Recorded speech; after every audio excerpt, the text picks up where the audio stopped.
वालेकुम students, maths master corner में खुश आमदीद।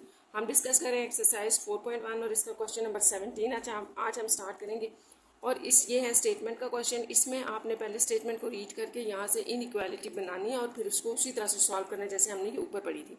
तो सबसे पहले देखते हैं, mister Khalid has a field and want to make a rectangular garden. अच्छा, यहाँ पर ना एक गार्डन की बात हो रही है, ठीक है, और वो रेक्टेंगुलर शेप्ड है विद पैरामीटर। उसका पैरामीटर ये है, he would like the area of the garden. अब बात हो रही है कि जो एरिया ऑफ द गार्डन होगा वो एट लीस्ट 240 स्क्वायर फीट होगा। तो इसका इस लाइन का स्टूडेंट्स मतलब यह है कि जो भी एरिया लिया जाएगा गार्डन का वो एट लीस्ट का मतलब है कि कम से कम 240 स्क्वायर फीट, मतलब एक डिसीजन है, एक फैसला है जो पहले किया गया कि 240 स्क्वायर फीट एट लीस्ट होना चाहिए, यानी कि उससे ज़्यादा भी हो सकता है। एट लीस्ट का मतलब यह है, पहले आप इस बात को समझ लें, एट लीस्ट का मतलब यह है कि कम से कम इतना होना चाहिए, इससे ज़्यादा भी एरिया हो सकता है। What would be the width of the garden. तो बड़ा आसान है कि विड्थ ऑफ द गार्डन आपने फाइंड आउट करना है। तो हम यहाँ से बनाएंगे इनइक्वालिटी के कैसे बन रही है और रेक्टेंगुलर जो हमारे पास शेप दी गई है उसको हम यूज़ करेंगे। तो क्वेश्चन नंबर है 17। तो सबसे पहले तो हम लेट कर लेते हैं कि हमारी जो लेंथ है, आप लेंथ को ले लें कि वो L है, ठीक है, और विड्थ को हम ले लेते हैं W से रिप्रेजेंट कर लेते हैं। अब आपको पता है जैसा कि इस क्वेश्चन के अंदर पैरामीटर की भी बात की गई है ना, तो हमें पता है कि जो पैरामीटर जो होता है आपके पास किसी भी रेक्टेंगल का, ठीक है, वो क्या होता है। पैरामीटर हम कहते हैं 2 लेंथ प्लस 2 विड्थ को पैरामीटर के अंदर, ठीक है। अब यहाँ पर आपने ये बात याद रखनी है कि पैरामीटर आपको गिवन है, तो पैरामीटर था 68, इसको भी लिख लें 2L प्लस 2W। अच्छा, ये तो आपको समझ आ गया होगा कि हमने कैसे पैरामीटर लिखा है। अब सवाल ये है कि हम इसको पैरामीटर में क्यों लिख रहे हैं। तो सबसे पहले आपने ये बात याद रखनी है, जैसे मैंने आपको बुक पे बताया था कि एरिया जो है वो कम से कम आपके पास कितना होना चाहिए, 240 का। ये आपने वहाँ पर एक इनइक्वालिटी लिखी थी। तो यहाँ एरिया यूज हो रहा है। एरिया ऑफ रेक्टेंगल आपके पास होता है लेंथ इंटू विड्थ, ठीक है, ये यूँ हम लिख लेंगे। अब बात यह है कि लेंथ इंटू विड्थ में आपने विड्थ को फाइंड आउट करना है। क्वेश्चन आपका ये विड्थ फाइंड आउट कर, तो लेंथ की हमें जरूरत नहीं है, हम लेंथ की वैल्यू के लिए ये पैरामीटर वाला फार्मूला यूज कर रहे हैं, ठीक है। तो यहाँ से आप लेंथ की वैल्यू निकाल लें। यहाँ से अगर हम 2 कॉमन ले लें तो L प्लस W हो जाएगा, ठीक है। 60 है, दोनों तरफ आप 2 से डिवाइड कर दें तो आपके पास आ जाएगा 34L प्लस W। आप यहाँ से L की वैल्यू निकालें तो वो 34 माइनस W है। तो अब आपको ये समझ आ गया होगा कि हम पैरामीटर को यूज़ करके लेंथ क्यों फाइंड आउट करें, क्योंकि लेंथ की हमें ज़रूरत नहीं है, हमें विड्थ फाइंड आउट करनी है। इसको हम एरिया में डालेंगे, यहाँ आप लिखें एज एरिया ऑफ रेक्टेंगल। तो रेक्टेंगल का एरिया आपके पास क्या होता है, लेंथ क्रॉस विड्थ होता है, ठीक है। अब आपको गिवन कंडीशन क्या है वो भी लिख लें। गिवन कंडीशन थी कि जो एरिया ऑफ रेक्टेंगल है वो कम से कम 240 है, इससे ज़्यादा भी हो सकता है, ये आ गया, ठीक है। अब यहाँ पर आपने लेंथ, ये जो वैल्यू निकाली है लेंथ की, वो यहाँ डालेंगे, यहाँ 34 माइनस W आ जाएगा और इन 2W। तो ये हमने एरिया निकालने के लिए लेंथ को बीच में से स्किप किया, निकाल दिया, ठीक है। लेंथ की वैल्यू ये डाल देंगे और W ये, अब ये यहाँ वैल्यू डाल देंगे सारी एरिया की जो आपने निकाली है, 34 माइनस W इन 2W ग्रेटर देन, और ये अब आपके पास एक इनइक्वालिटी आ गई है जो कि हमने गिवन कंडीशन को यूज़ करके निकाली है। बस यहाँ से हम इसको इनइक्वालिटी को सॉल्व करेंगे तो हमारे पास विड्थ आ जाएगी जो कि हमारी रिक्वायरमेंट भी थी क्वेश्चन के अंदर। तो अब इसको मल्टीप्लाई अंदर करें तो ये 34W minus W square greater than 240 हो गया। अब इसको आप ऐसे करें कि यूँ लिख लें, क्वाड्रेटिक इक्वेशन है, ये प्लस है, प्लस 34W, और इसको इधर ले आए minus 240 greater than equals to 0। मैंने आपको जैसे बताया था कि ये इक्वालिटी की तरह बिहेव करती है, ठीक है, इनइक्वालिटी। तो यहाँ पे अगर ये वैल्यू प्लस की है तो इधर आके माइनस की हो जाएगी। अब यहाँ हम एक और स्टेप करेंगे, क्वाड्रेटिक इक्वेशन है, इसको सॉल्व करने से पहले आप दोनों तरफ माइनस से मल्टीप्लाई कर दें ताकि ये माइनस प्लस में चेंज हो जाए। तो यहाँ आपने एक स्टूडेंट्स बात याद रखनी है, मैंने पहले भी बताया था कि जब भी आप इनइक्वालिटी को दोनों तरफ माइनस से मल्टीप्लाई करते हैं, यहाँ पे भी माइनस ले लें, ठीक है, तो ये जो साइन होता है इनइक्वालिटी का ये चेंज हो जाता है, ये आपने लाजमी याद रखना है, इसको चेंज करना है। तो ये चेंज हो जाएगा जब भी आप दोनों तरफ इनइक्वालिटी के माइनस से मल्टीप्लाई करते हैं। इस तरह ये जो आपके पास आ जाएगा ये चेंज होकर आ जाएगा, क्योंकि हमारे पास ये क्वाड्रेटिक बन जाएगी। फिर हम इसको सॉल्व करेंगे, पॉजिटिव में वैल्यू ले लेंगे, तो ये आपके पास आ जाएगी W square minus 34W plus 240 less than equals to 0। क्योंकि वो माइनस था ना, यहाँ पर आपके पास माइनस 0 था, ये सारा ही 0 होगा और ये साइन माइनस का हमने अंदर अप्लाई कर दिया, तो ये आपके पास बन गई है इक्वेशन। इनइक्वालिटी सॉरी बन गई। अब आपने क्या करना है कि इस इनइक्वालिटी को सॉल्व करना है, क्योंकि ये इनइक्वालिटी आपके पास क्वाड्रेटिक इक्वेशन है। तो क्वाड्रेटिक में आप इस तरह कर लिया करें कि मैंने आपको पहले भी बताया था कि जो बड़े नंबर्स होते हैं ना, उसमें हम लोग क्वाड्रेटिक फार्मूला यूज़ कर लेते हैं। वैसे तो ये मिड टर्म ब्रेक से भी हो सकता है, तो आप क्वाड्रेटिक फार्मूला भी यहाँ यूज़ कर सकते हैं, वो आसान होता है, सबके ऊपर लग जाता है। तो मिड टर्म ब्रेक से अगर आपने करना है तो पहले आपने इसके प्राइम फैक्टर्स निकालने हैं। यहाँ हम इसके प्राइम फैक्टर्स निकाल लेते हैं। देखें ऐसे, ये अब आपने ये देखना है कि इन नंबर्स के अंदर ही हमने पेयर बनाना है कि ऐसा पेयर जिनकी मल्टीप्लिकेशन से तो 240 आएगा, लेकिन ऐड और सब्ट्रैक्ट करने से 34 आएगा। तो ये आपने चेक कर लेना, बड़ा आसान से। 24 को और 10 का अगर हम बना लें तो 24 और 10 34 भी होते हैं ऐड करके। तो ये यहाँ से आप देख सकते हैं कि 5 को अगर 2 के साथ आप ले लें 10 बन जाएगा, और 3 को 8 से मल्टीप्लाई करें तो 24। ये हमारे पास जो है वो पेयर बन रहा है। यहाँ पर आपके पास मिड टर्म ब्रेक से आ जाएगा, ये दोनों आ रहे हैं ना, 24W minus 10W plus 240।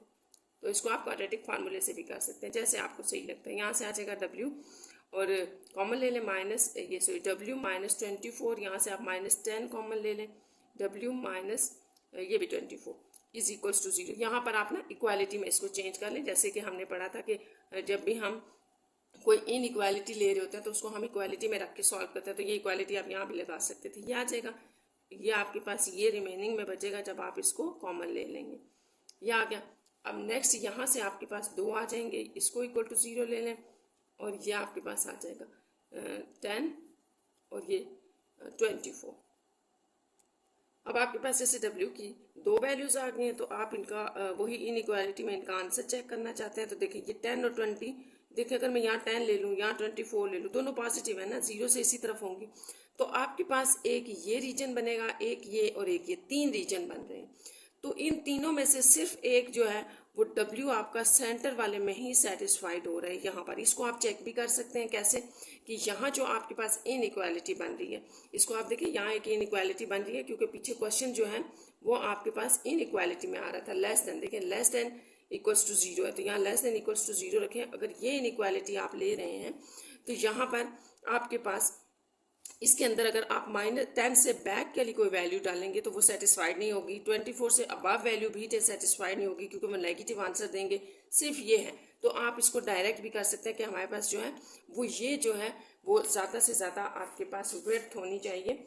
Width जो है वो आपके पास 10 से ज़्यादा और 24 से कम होनी चाहिए, तभी आपका वो एरिया वाली जो है वो सेटिस्फाइड होगी कि आपके पास इतना मैक्सिमम इसका एरिया होना चाहिए। ठीक है, 240 से मैक्सिमम होना चाहिए।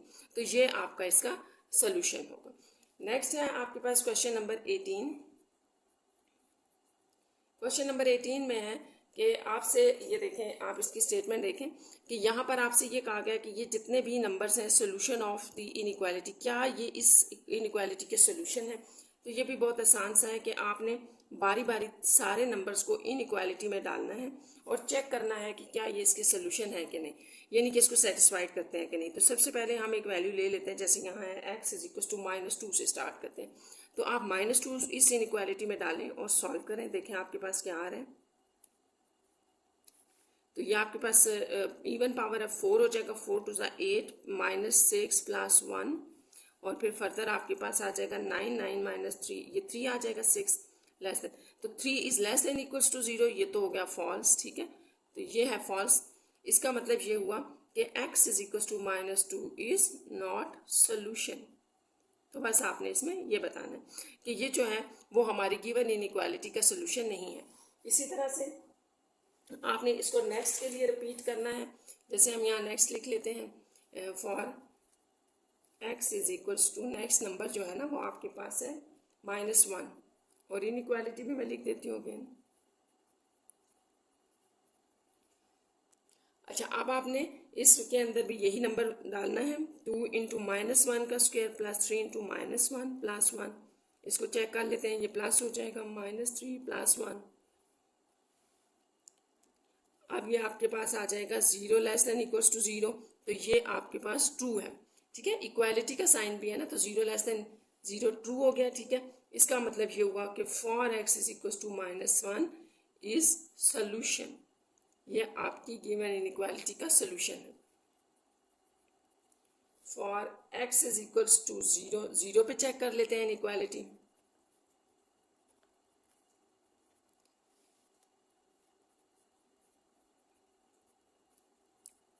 ये आपके पास सारा 0, ये भी 0 और 1, 1 is less than equals to 0, ये आपके पास है फॉल्स, ठीक है, फॉल्स है। तो इसका मतलब हुआ कि at x is equals to 0 is not solution.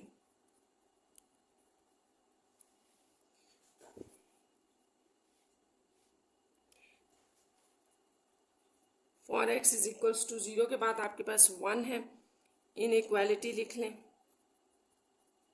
यहाँ 1 डाल दें, तो ये आपके पास 2 + 3 + 1 लेस देन इक्वल 3 और 3 6 is less than equals to 0, ये भी फॉल्स है।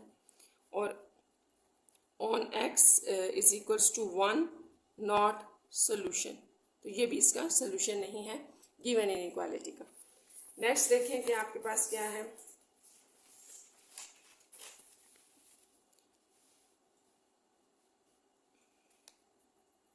For x is equals to, बारी बारी सबके लिए चेक कर लिया हमने, 2 लास्ट नंबर है, इसको इनइक्वालिटी में चेक कर लें, तो 2 × 2 का स्क्वायर प्लस 3 × 2 + 1, 4 और 8 + 3 2 6 था, सॉरी ये +1, और ये आपके पास बन जाएगा 6 और 1 7, 15 is less than equals to, ये भी आपके पास फॉल्स है, 15 is less than equals to 0 आ रहा है, ठीक है।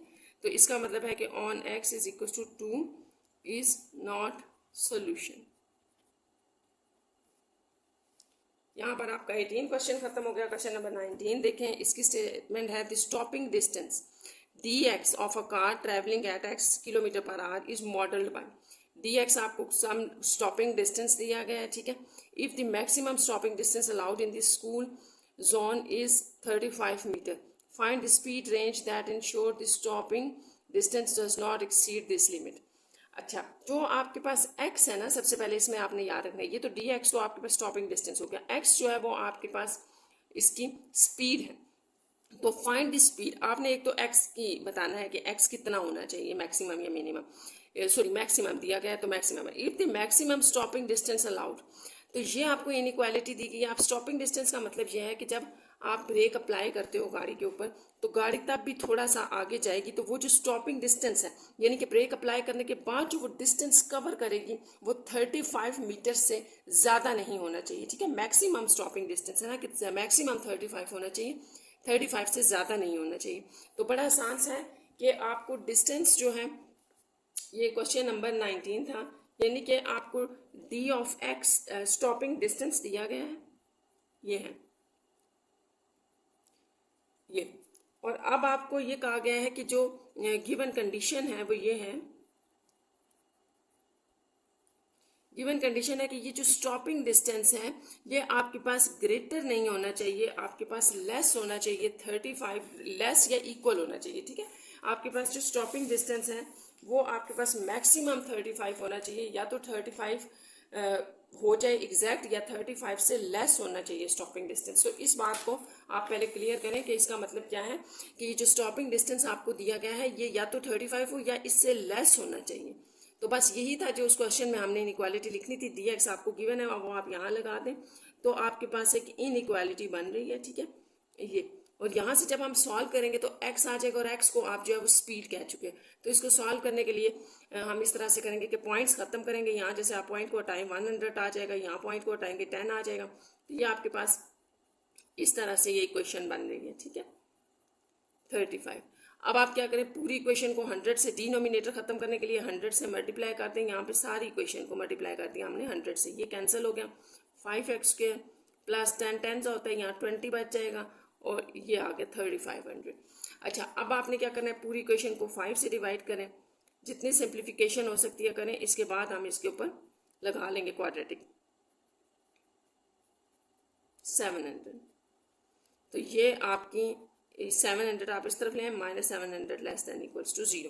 तो ये आपके पास क्वाड्रेटिक इक्वेशन बन गई है। क्वाड्रेटिक इक्वेशन को हमने करना है सॉल्व, तो इसको करें सॉल्व आप। ये है आपके पास x square plus 4x minus 700 less than equals to 0। तो सबसे पहले इसको सॉल्व करने के लिए जैसे मैंने आपको बताया कि इक्वालिटी में आपकी जो भी इन इक्वालिटी होगी ना उसको इक्वालिटी में चेंज कर लें, ठीक है। अब जब बड़ी वैल्यूज होती हैं तो आप मिड टर्म ब्रेक के बजाय इसको क्वाड्रेटिक फार्मूले से कर लिया करें, ठीक है। तो यहाँ पे हम लिखते हैं बाय यूजिंग क्वाड्रेटिक फार्मूला। तो x आपके पास होता है minus b plus minus formula लिख लेते हैं ओवर 2a। अब आपको पता है यहाँ पर a आपका 1 है, b 4 है और c माइनस 700 है, ठीक है। कंपेयर किया ना इसको क्वाड्रेटिक इक्वेशन के साथ। तो यहाँ वैल्यूज डाल दें माइनस 4 प्लस माइनस 4 का square minus 4 into a into c over 2a।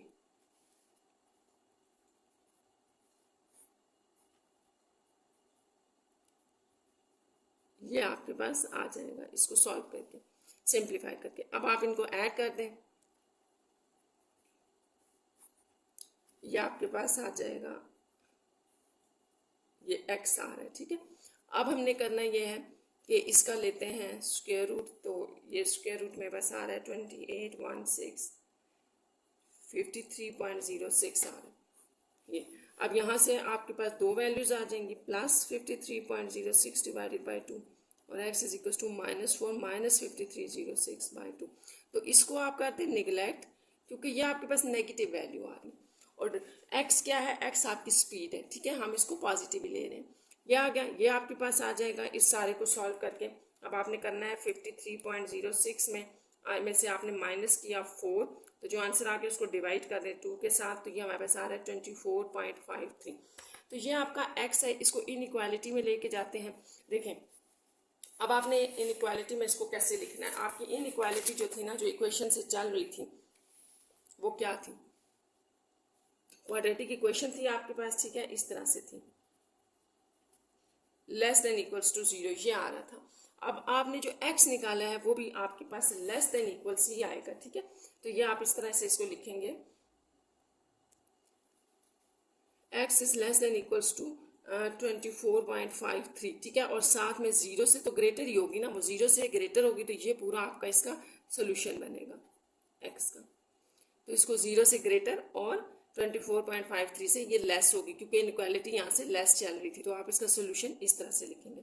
Next आपके पास लास्ट क्वेश्चन है इसका 20, और 20 की स्टेटमेंट देख लेते हैं क्या है। A rectangular garden is to be enclosed with a fence, the total length of the fence is at most 60 parameter. अच्छा, सबसे पहली बात तो यह है कि ये भी एक रेक्टेंगुलर गार्डन है, ठीक है। नेक्स्ट बात की गई है total length of the fence. तो सबसे पहले आपने ये बात याद रखनी है स्टूडेंट्स की, ये जो टोटल लेंथ होती है ना, ये आपका पेरीमीटर होता है। तो पेरीमीटर की बात हो रही है कि जो पेरीमीटर है वो एट मोस्ट 60 है। इस लाइन को हम इनइक्वालिटी में इस तरह से लिख सकते हैं कि लेट्स सपोज ये पेरीमीटर है ना, तो ये आपका एट मोस्ट 60 है। एट मोस्ट 60 का मतलब ये होता है कि ज़्यादा से ज़्यादा 60 है या उससे कम हो सकता है। आपका पैरामीटर 60 से कम हो सकता है, क्योंकि एट मोस्ट की बात हो रही है कि ज़्यादा से ज़्यादा 60 है। यहाँ तक आपको समझ आ गया। अब हम रेक्टेंगल में से इसका पैरामीटर निकालेंगे, यहाँ लिख देंगे और इस तरह से हमारे पास इनइक्वालिटी आ जाएगी। अब आगे क्या इन्फॉर्मेशन गिवन है, एंड द विड्थ एक्स दी गई है ऑफ द गार्डन जो है वो ट्वाइस इट्स लेंथ है, लेंथ से वो डबल है, ठीक है। Find the possible dimensions. तो डायमेंशंस आपके पास यही विड्थ और लेंथ कहलाती हैं। और ये जो बात लिखी गई है कि विड्थ जो है वो ट्वाइस है लेंथ की, इसको हम लिख लेते हैं। तो स्टार्ट करते हैं इसको और फिर हम देखेंगे कि कैसे हमारे पास यहाँ पे की इनइक्वालिटी बन रही है जिसको हमने सॉल्व करना है। तो सबसे पहले तो आप यहाँ लेट करें कि लेट ये है कि विड्थ आप ले लें, क्योंकि हमें विड्थ दी हुई है, खुद लेट किया गया x। ये x जो है ये विड्थ है जो कि ऑलरेडी डबल है लेंथ का। तो फिर आपके पास लेंथ क्या होगी, लेंथ इसका हाफ होगी, ठीक है। ये आपने याद रखना है कि ये ऑलरेडी डबल आपको दी गई है, ठीक है। जैसे आप कहते हैं ना कि लेट सपोज, आप इसको यूँ समझ सकते हैं, अगर l लेंथ को हम l ले लेते ना तो विड्थ जो थी वो 2l थी, डबल थी। अब ये तो हम इसलिए नहीं ले रहे कि यहाँ खुद कहा गया कि विड्थ x है जो कि ऑलरेडी डबल है लेंथ का। तो अगर जब आप लेंथ की बात करेंगे ना तो इसको हाफ कर दें, ये लेंथ है। अगर आपको ये बात समझ आ गई है तो बड़ा आसान है कि आपको पता है कि जो आपके पास पेरीमीटर होता है रेक्टेंगल का वो होता है 2 लेंथ, या आपने याद रखनी है, प्लस 2 विड्थ। ये होता है हमारे पास रेक्टेंगल का पेरीमीटर। तो रेक्टेंगल का जो आपने पेरीमीटर लिखा है इसमें आप अगर वैल्यूज डाल दें। पेरीमीटर को चलिए अभी हम पी से रिप्रेजेंट करते हैं। 2 लेंथ को आप कह चुके हैं x/2 प्लस 2 विड्थ को आपने कहा x। तो ये आपके पास सिंप्लीफिकेशन के बाद आ जाएगा ये। ठीक है, यहाँ तक तो हो गया कि जो हमें इंफॉर्मेशन है कि रेक्टेंगल का पेरीमीटर क्या होता है उससे हमने लिखा। अब यहाँ हम लिख लेते हैं गिवन कंडीशन। तो गिवन कंडीशन जो थी ना आपकी वो ये थी कि जो आपका पेरीमीटर है, ये जो टोटल लेंथ का जो वर्ड वहाँ यूज़ किया गया क्वेश्चन में कि टोटल लेंथ जो है वो एट मोस्ट 60 है, यानी कि ज़्यादा से ज़्यादा 60 या 60 से कम हो सकता है। तो आप बड़ा आसान है, पेरीमीटर की वैल्यू आप निकाल चुके हैं वो यहाँ डाल दें, x plus 2x less than equals to 60। तो ये आपके पास इनइक्वालिटी बन गया। इसको सॉल्व कर लेते हैं, यहाँ 3 से डिवाइड कर दें तो ये आपके पास आ गया x is less than equals to 20। अच्छा, अब यहाँ हम लिख लेते हैं कि ये तो हमारे पास विड्थ थी। ठीक है, विड्थ आपके पास क्या थी, विड्थ आप कह रहे थे x को जो कि लेस देन इक्वल्स टू 20 आ गई है। ठीक है, डायमेंशन की बात हो रही है ना, तो हम डायमेंशंस बताने जा रहे हैं। विड्थ आपके पास x थी जो कि लेस देन 20। अब आप बात कर रहे हैं लेंथ की, तो लेंथ आप कह रहे थे कि x/2 है, तो इसका मतलब हुआ 20/2 हो गया। ठीक है, तो इस तरह से ये आपके पास हो जाएगा 10, यानी कि जो लेंथ है वो आपके पास लेस देन इक्वल्स टू 10 होनी चाहिए और विड्थ जो है वो लेस देन इक्वल्स टू 20 होनी चाहिए। इस तरह ये डायमेंशंस उस रेक्टेंगल की बन जाएंगी। तो यहाँ पर ये आपके क्वेश्चन नंबर 20 कंप्लीट हो गया और साथ ही एक्सरसाइज 4.1 भी कंप्लीट हो गई है।